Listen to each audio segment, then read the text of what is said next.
예, 안녕하세요. 오늘은 근로기준법상의 근로자와 사용자에 대한 중요한 판례를 하나 소개해 드리겠습니다. 실제로 이제 누가 근로자인지는 우리 판례가 좀 법리를 정착을 시키고 있고, 사용자에 대한 법리도 정착이 되어 있는 상황인데, 이제 고용 형태가 다변화되다 보니까 플랫폼 기반 종사자들이 꽤 많아졌습니다. 근데 문제는 과연 그분들이 근로자가 되는 것인지, 그 다음에 또 이분들의 사용자 누가 되는 것인지, 여기에 대한 판례 법리가 없었던 거죠. 근데 여기서 이 판례 법리가 등장을 했고요. 자, 두 번째로 어떤 그 내용이 또 하나 등장했는가 하면, 이제 부당 해고를 당했을 경우에 노동위원회에 대해서 여기에 대한 구제 신청하게 됩니다. 이런 경우에 피신청인을 이제 적게 되는데, 피신청인을 구제 절차에서 변경을 했어요. 자, 근데 과연 이 변경이 허용되는지, 그리고 이제 제척 기간에 대한 준수 여부, 부당 해고가 있은 날부터 3개월 안에 여기에 대한 신청을 해야 되는데, 이제 구제 신청을 한 다음에 3개월이 지난 다음에 피신청인을 변경을 시킨 거죠. 과연 이런 경우에 제척 기간을 준수한 것으로 볼 수 있는지, 자, 여기에 대한 또 최초의 판례가 하나 나왔습니다. 굉장히 중요한 판례니까 여러분들이 기억을 하시고요. 한번 사실관계를 보도록 하겠습니다.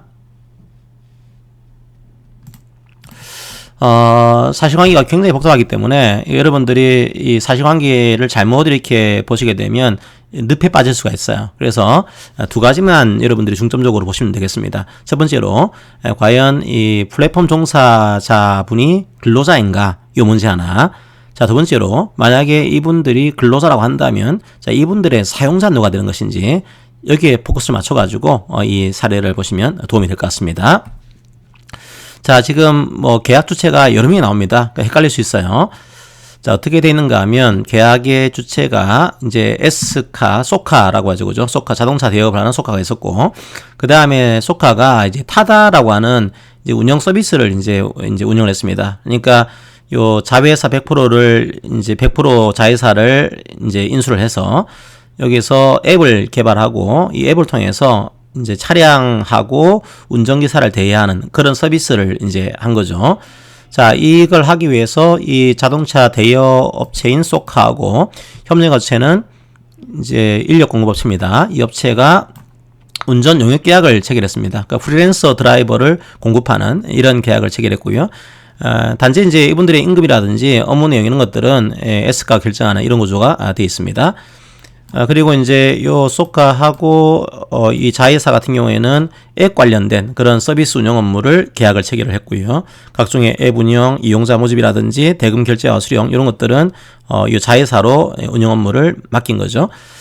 자, 그다음에 요 협력 업체하고 이제 기사분이 계신 겁니다. 요 기사분하고는 또 프리랜서 드라이버 계약을 체결했어요. 자, 그래서 이 협력 업체와 이 갑 사이에 프리랜서 계약이 체결된 거죠. 자, 그런데 이 드라이버가 운전하는 이 차량은 S카가 소유하고 있는 겁니다. 그래서 앱을 통해서 이제 호출이 들어오면은 이분이 운전하는 구조고, 그 다음에 이 자회사는 이 프리랜서 드라이버에 대한 출퇴근이라든지 호출 미수락, 이런 것 등의 근태를 지금 관리하고 있는 이런 구조가 만들어지게 됩니다. 자, 실제로 이제 하나의 논쟁이 되는 것 중에 하나가, 과연 이제 이분의 사용자가 소카인가 요 문제인 건데, 지금 자회사가 있단 말이에요. 근데 자회사의 의미를 어떻게 판례에서 이랬냐면은, 이거는 독립된 업무를 맡기고 있는 게 아니고 업무 대행이다라고 평가를 하고 있습니다. 요거는 논쟁이 되긴 하지만 설명은 상세드리지 않겠습니다. 그러니까 일종의 소카가 해야 될 업무를 약간 대행해주는 측면, 아주 독립된 법인의 업무 수행이라보다는 이 업무에 대해서만 맡기고 있는 뭐 그런 평가를 한 거죠. 그래서 S카하고 이 자회사는 그냥 한 몸 정도로 여러분들이 이해하시고서 내용을 보시면 되겠습니다. 그리고 이 협력업체가 이 드라이버 분한테 교육을 시키고 제재를 가하는 이런 구조인데, 이 교육과 제재를 자기들이 임의로 하는 게 아니고 요 자회사에서 요 협력업체에 대해서 교육 자료라든지 이런 것들을 제공을 해가지고 이 자료에 근거해서 교육을 시키고 제재를 가하는 이런 구조를 띠고 있었어요. 자, 이런 상황이었습니다. 자, 그런데 이제 이 타다라고 하는 서비스가 이제 자동차, 그러니까 택시 관련 법령에 좀 위배될 수 있다, 이런 판례가 나와서 이제 소카가 여기에 대한 조금 사업을 줄인 거죠. 그래서 협력업체가 갑한테 이제 과인원이 생긴 겁니다. 인원 감축 대상이다 통보를 한 거죠. 그러자 갑이 협력업체가 나의 사용자인데 나 근로자를 해고를 했다. 이렇게 해서 노동위원회에 부당해고에 대한 구제신청을 제기를 하게 됩니다. 자, 이제 인원감축 대상이다 통보한 이후에 3개월 안에 여기에 대한 신청을 한 거죠. 자, 그런데 3개월이 지난 다음에 노동위원회에서 원래 피신청인을 협력업체로 했는데 3개월이 지난 다음에 이 협력업체가 아니고 요 S카가 이 소카가 피신청인으로 이제 변경을 한 겁니다. 그러니까 원래 부당해고에 대한 구제 신청에 대한 제적 기간은 3개월이거든요. 근데 3개월이 지난 다음에 이걸 추가하는 식으로 변경을 신청했습니다. 그러니까 협력업체와 S카가 나의 사용자입니다. 이거를 S카를 추가해서 변경을 신청한 거죠. 자, 이런 사실관계를 가지고 있습니다. 말씀드린 대로 지나친 늪에 빠질 수가 있으니까 쟁점 중심으로 보시기 바랍니다. 첫 번째 문제는 이게 3개월까지가 부당해고에 대한 제적 기간인데 3개월이 지났잖아요.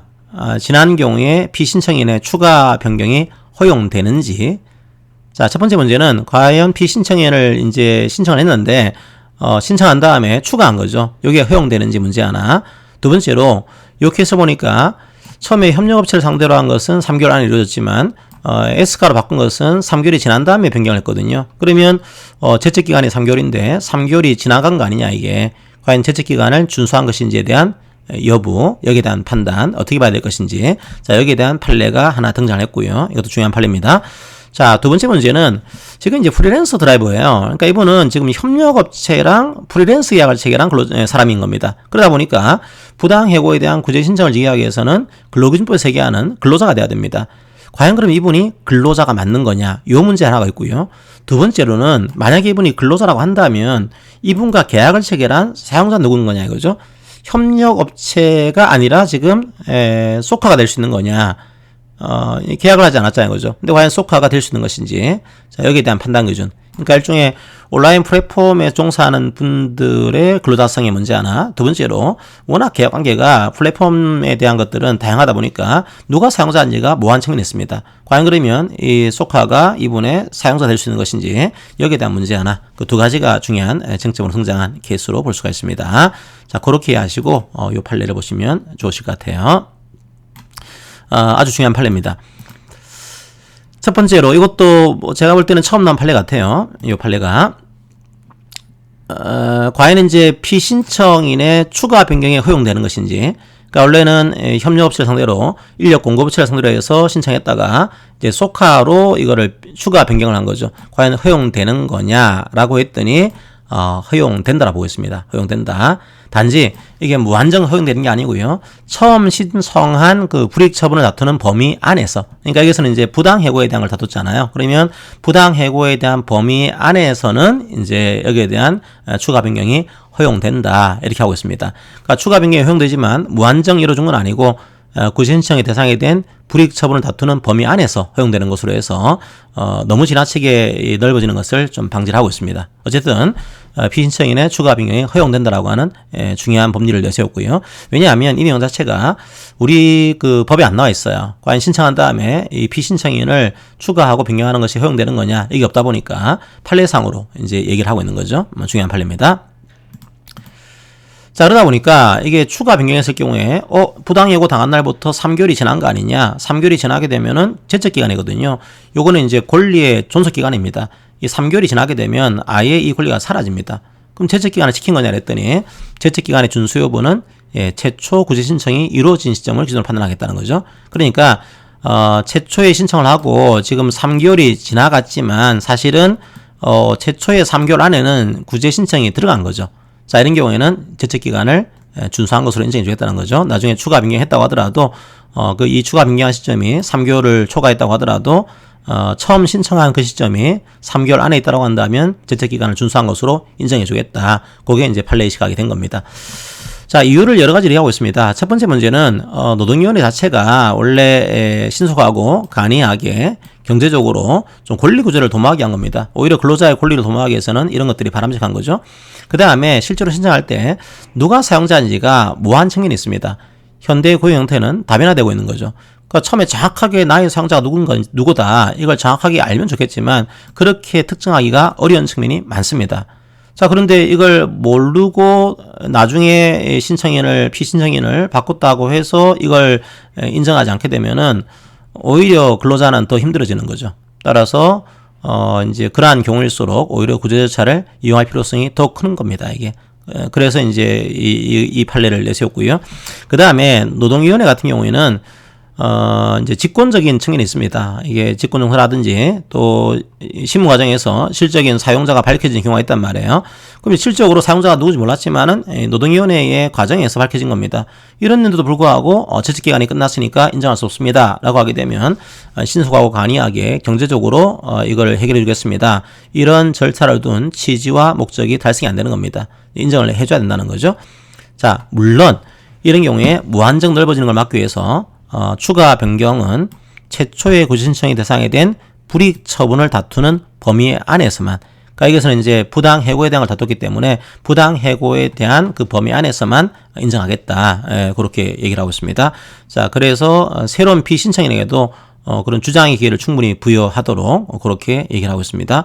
뭐 급하게 이제 피신청인이 바뀐 신청인에게 이제 주면 안 되겠죠, 그죠? 이 주장의 기회를 충분히 부여하도록 그런 내용을 얘기를 하고 있습니다. 중요한 판례 내용으로 이해하시고요. 자, 두 번째로는 여러분들이 근로기준법에서의 근로자가 누군지에 대한 판단 기준, 이것들을 다 알고 있습니다. 이 판단 기준은 그대로 제시를 하고 있어요. 단지 중요한 것은 플러스 근로기준법상의 근로자에 대한 판단 기준에다가 플러스 이제 온라인 플랫폼을 매개로 해서 근로를 제공하는 이런 플랫폼에 종사하는 분들이 많아졌습니다. 근데 과연 이분들이 근로자인지 아닌지에 대한 판단 기준이 없었거든요. 근데 이런 플랫폼 종사가 과연 근로자인지 아닌지를 판단을 어떻게 해야 되는 것인지 여기에 대한 판단 기준을 좀 추가를 시킨 겁니다. 이제 그러니까 일반적인 판례 법리에다가 온라인 플랫폼에 종사하는 분들이 근로자인지를 판단하기 위한 기준, 그게 하나 추가됐다 이해하시고 보시면 되겠습니다. 자, 첫 번째 판례는 조금 생략을 했습니다. 이제 우리가 누가 근로자인지 볼 때는 계약의 형식이 중요한 게 아니고 근로 제공 관계의 실질이 중요하다. 실질이 종속 관계하에서 근로를 제공하고 있는 것인지 이게 중요하고 이게 종속 관계하에서 근로를 제공했는지는 여러 가지 것들을 종합고려해서 판단한다. 이게 판례 입장이었죠.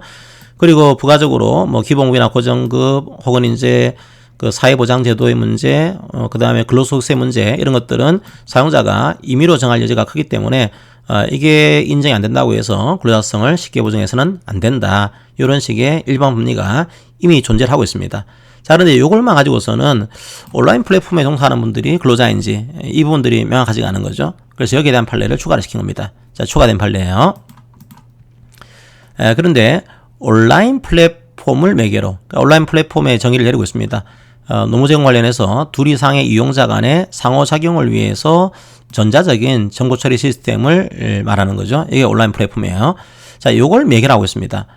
그러니까 요걸 매개로 해서 노무를 제공하고 있는 거죠. 이분이 과연 근로자인지 아닌지 아주 다양한 법률 관계가 이 안에 섞여 있는 겁니다.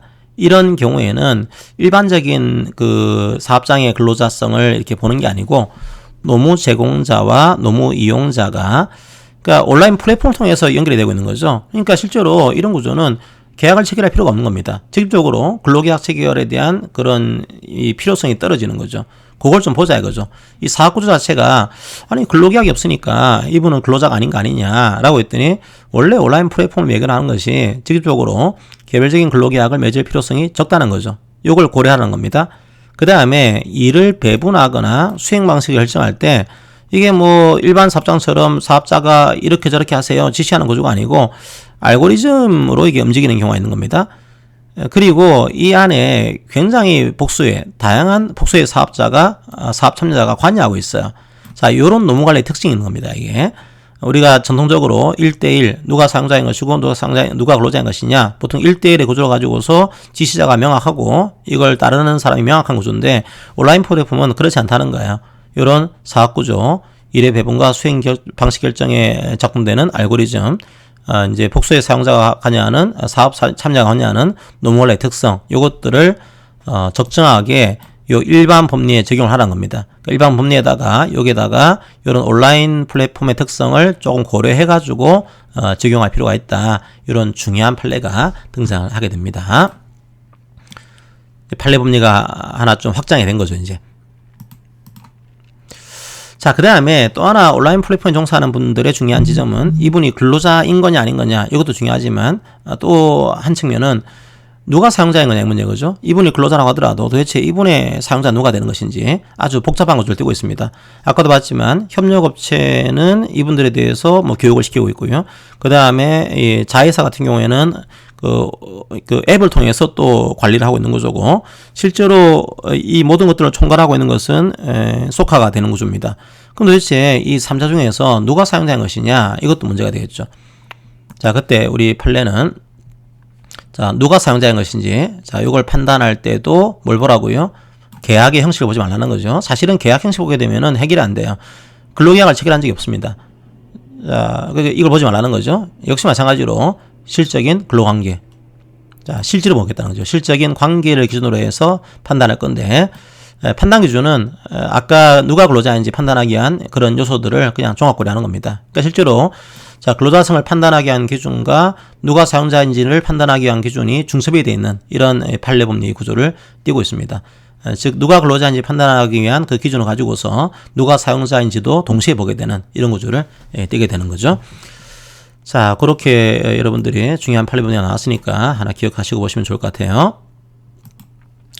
자, 한번 이제 사안을 적용해 보도록 하겠습니다. 자, 분명히 3개월이 지났죠. 3개월이 지난 다음에 변경을 했습니다. 하지만 일단 3개월 안에 신청이 들어간 거예요. 제척기간 내에 신청한 겁니다. 그렇다고 한다면 이 변경 신청이 제척기간 후에 이루어졌다고 하더라도 피신청인 변경은 허용된다. 요거는 제척기간을 준수한 거다. 요런 판례 입장을 가지고 있습니다. 자, 두 번째로 누가 이분이 과연 근로자인 거냐, 그 다음에 누가 그러면 사용자인 거냐, 요 구조인데 우리 판례의 결론은 갑은 근로자에 해당한다 이렇게 보고 있고요. 그 다음 사용자는 협력업체라든지 자회사가 아니고 S사에 해당합니다. 이런 입장을 가지고 있습니다. 자, 근로자인지 아닌지 판단하기 위한 기준들이 업무 내용을 누가 정하는지 뭐 이런 것들이 있었죠. 그 다음에 취업규칙의 적용을 받는지, 근무시간 장소에 이제 구속이 되는 것인지 이런 근로자성에 대한 판단 기준이 쭉 나오게 되는데 그걸 그대로 여러분들이 적용하시면 되겠습니다. 첫 번째로 업무 내용을 지금 이제 정하는가 보는 거죠. 갑에 대해서 누가 정하는지, 갑이 여기에 대해서 구속을 받고 있는지 보겠다는 겁니다. 자, 그러면 이게 자회사가 정한 거냐라고 했더니 자회사가 일부 그런 측면이 있긴 해요. 그죠? 자, 일부 이제 협력업체하고 드라이버의 이 지휘감독 업무를 수행하고 있긴 합니다. 근데 우리 판례 입장은 이 업무는 다 S사를, 서비스의 원래 운영자인 S사를 위해서 업무를 대행한 것으로, 그러니까 자기들의 독자적인 사업 수행을 하고 있는 게 아니고 그냥 S사의 업무 대행 정도로 보고 있습니다. 일종의 회사가 만들어져 있긴 하지만 뭐 S사의 뭐 노무를 관리하고 대행하는 뭐 한 팀 정도 뭐 이렇게 볼 수도 있다는 거죠. 이게 대행하고 있는 것이지 이게 뭐 이 협력업체, 그러니까 프리랜서의 사용자는 뭐 아니다 이런 식의 평가를 하고 있는 겁니다. 자, 협력업체가 그러면 사용자인 거냐라고 봤더니 협력업체도 본인들이 뭐 특별한 게 없는 거예요. 협력업체는 자회사가 제공한, 그러니까 자회사라는 것은 이제 S사로 보시면 돼요. 한 몸이 되는 거죠. 이거는요. 대행하는 거니까. S한테 제공받은 교육 자료를 그대로 활용하고 있고요. 이 드라이버 업무 내용을 본인들이 결정하지 않고 있습니다. 그 다음에 이 업무 수행을 독자적으로 관리 감독할 자료, 수단이 없어요. 그러니까 독자적인 장비, 물적 시설 없는 겁니다. 이게. 그러니까 협력업체도 이제 이 갑의 사용자라 보기에는 어려운 측면이 있다라고 하는 거죠. 그래서 제 업무 내용을 지금 S사가 정하고 있는 것으로 그렇게 지금 판례는 보고 있는 겁니다. 자, 그 다음에 이제 또 하나 누가 근로자인지 판단할 때 또 하나의 판단 기준이 취업규칙이나 복무규정의 이제 준수 여부죠. 이제 갑에게 적용될 별도의 취업규칙, 복무규정이 없는 겁니다. 자, 없는데 우리 판례에서는 이 자회사가 협력업체에 교육 자료를 배포를 했어요. 요 자료 자체가 이제 복무규칙으로 기능하고 있다, 존재하고 있다는 거죠. 이렇게 됐고요. 그 다음에 또 하나의 징표가 상당한 지휘감독인데 누가 그러면 갑을 지휘감독하고 있는 거냐? 그 자회사가 하고 있는 거죠. 근데 자회사는 아까 말씀드렸지만 누구라고요? S사의 대행에 불과합니다. S사와 자회사는 한 몸인 거죠. 그러니까 S사로 이해하시면 돼요. S사가 이 자회사를 통해서, 자회사는 또 앱을 통해서 드라이버의 근태를 관리하고 있습니다. 그 다음에 이제 근태 관리에 대한 그 내용을 협력업체 전달해서 이제 그 내용을 회신하도록 요청을 하고 있습니다. 즉 자회사가 S사를 대신해서 갑의 근태를 관리 감독하고 있는 겁니다. 그래도 이제 교육과 이런 제재가 협력업체를 통해서 이루어지고 있는 거 아닙니까? 라고 했더니 요거는 운전업의 성격상 그냥 표준적인 것들을 제공하는 것이 더 효율적이기 때문에, 왜냐하면 협력업체가 많다 보니까 오히려 이런 표준화된 서비스를 제공하기 위한, 운영하기 위한 그런 내용으로 이제 기본적인 자료를 주면은 협력업체가 수행하는 것이 훨씬 더 효율적인 거죠. 그것 때문에 협력업체가 교육을 하고 제재를 한 것이지, 독자적으로 협력업체가 교육을 하고 제재를 가했다 보기에는 어려운 측면이 있습니다. 따라서 갑에 대한 지휘감독도 지금 S하고 있는 거죠. 즉 갑은 지휘감독을 받고 있고 S하는 여기에 대한 지휘감독을 하고 있고, 누가 근로자인지 누가 사용자에 대한 그런 내용들이 동시에 여기에 등장을 하고 있는 겁니다. 자, 그 다음에 네 번째로, 자, 근무 시간과 장소의 구성 여부, 이것도 중요하게 봤죠, 그죠? 이것도 마찬가지로, 자, 운전 업무를 수행할 근무 시간, 장소는 자회사가 최종 결정합니다. 물론 갑은 그 약간의 선택권이 있어요. 배차를 신청할 선택권이 있긴 합니다. 근데 자회사가 이 차량을 배차해야지만 운전 업무를 수행할 수가 있어요. 따라서 시간, 장소는 결과적으로는 S사가 최종 결정하게 되는 구조가 만들어지는 겁니다. 그리고 갑은 이제 차고지에 도착을 해서 운전 업무를 수행해야 됩니다. 즉 임의의 시간과 장소에서 근무할 수가 없는 구조였어요. 자, 그 다음에, 그래도 이제 그 운전 업무의 배분이나 수행 같은 것들을 갑이 약간 선택할 수 있지 않냐라고 했더니, 요거는 온라인 플랫폼이 지금 작업자를 선택하는 겁니다. 일감 배분하는 거예요. 그리고 이제 온라인 플랫폼 자체가 노무 수행 방법을 지정하고 통제하고 있는 겁니다. 따라서 갑에게 이런 시간, 장소에 대한 선택권이 부여된 것은 아닙니다. 물론 이제 호축을 수락한다든지 휴식을 한다든지 업무 종료한다든지 이런 것들을 갑이 선택할 수 있지만, 자, 요걸 가지고 했을 경우에 나중에 앱을 가지고서 이 운행 내역을 토대로 해서 제재를 가할 수도 있었고요. 그 다음에 일을 잘 하지 않았을 경우에는 특별 수수료에 대한 지급기에 이런 상실이 예정되어 있기 때문에 이런 근무 시간과 장소, 휴식이라든지 이제 호출 수락 이런 것들을 자유롭게 선택할 수 있다고 보기에는 어렵다, 이렇게 보고 있습니다. 자, 그러면 과연 갑이 프리랜서라 했잖아요. 프리랜서니까 사업자적인 징표를 가지고 있냐? 만약에 갑이 사업자라고 한다면 근로자는 아닐 겁니다. 근데 우리 판례입장은 사업자성의 징표를 가지고 있지 않다는 거죠. 운전 업무를 대신 수행하는 것을 할 수가 없습니다. 그리고 운전 업무 수행 중에서 추가적인 이윤 창출을 할 수가 없어요. 사업자라고 한다면 이걸 할 수 있겠죠. 위험 부담이라든지 이윤의 이제 초래, 이윤의 어떤 창출하는 것들, 이걸 해야 되는데 그걸 할 수가 없었던 겁니다. 그 다음에 자기가 사업자라고 하면 어떤 그 비품이나 이런 것들이 자기 소유가 돼야 될 건데, 이 차량하고 비용 같은 것들이 모두 S사 소유가 돼 있었고요. 그 다음에 자기가 사용자면은 이제 비용을 지출해야 될 건데 부대 비용 일체를 S사가 부담을 하고 있습니다. 그러니까 이윤과 손실 위험을 갑이 전혀 지지를 않는 거죠, 이게. 따라서 갑은 독자적인 사업자로서의 징표를 갖고 있지 않다는 겁니다, 이게. 자, 그렇게 하시고요. 그 다음에 이게 보수가 과연 이 근로의 대가인 거냐 아니면 어떤 도급 형태인 거냐라고 봤더니, 갑은 업무 수행의 질과는 관계없이 지금 근무 시간에 비례한 보수를 받고 있습니다. 즉, 이 갑의 보수는 근로 자체의 대가가 될 수 있다. 즉, 근로자성을 보여주고 있는 거죠. 그 다음에 전속이 되어 있는 거냐, 이것도 하나의 판단 징표였죠. 그래서 이 운행 시간 내에서는 다른 일을 못해요.